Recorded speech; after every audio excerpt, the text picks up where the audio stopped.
అందరికీ నమస్తే. నేను రక్షణ. ఈరోజు లోకల్ న్యూస్ అయితే చూద్దాము.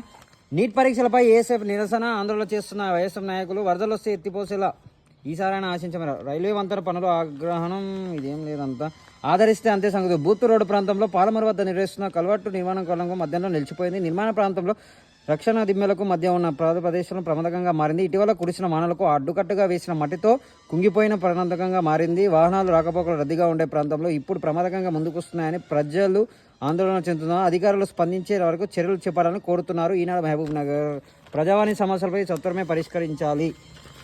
పారదర్శకంగా పదోన్నతి బదిలీలు చేపట్టండి.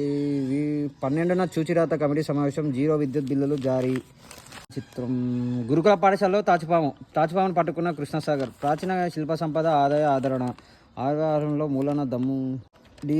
డిఎంలకు మోహన్ జారీ ఆదేశం. బడిబాటకు నిర్వహణ నిధులు. దేవశుద్ధ పరిశీలన పరిశీలన. అనాథాశ్రమంలో బాలకృష్ణ జన్మదిన వేడుకలు. జాతీయ స్థాయి పర్యటనకు పోటీ పరీక్షలకు ఎంపిక. అర్హులైన గృహజ్యోతి వర్తించేలా చర్యలు. ఎస్ఈఓ రమేష్తో సంకిస్తున్న ఎమ్మెల్యే ఎన్ఎం శ్రీనివాస్. చిత్రంలో పుర చైర్మన్ ఆనంద్ గౌడ్ గారు. విద్యార్థుల సంఖ్య పెంపుదలకు కృషి. కాలంలో దుస్తులు పంపిణీ. ఏకరూప దుస్తులను ఉపాధ్యాయులకు అందజేస్తున్న ఎంఈఓ. స్వామివారంలో ఆందోళన. వీధుల్లో పరిశుద్ధ పరిశీలన. ఆర్టీసీ దాడి. పురుగుల మంది ఒకరి బలమరణం. విద్యుత్తులు గొర్రెలు పెడితే ఇసుక ట్రాక్టర్లో పట్టివేత. భార్యలపై దాడి కేసు నమోదు. అంతే.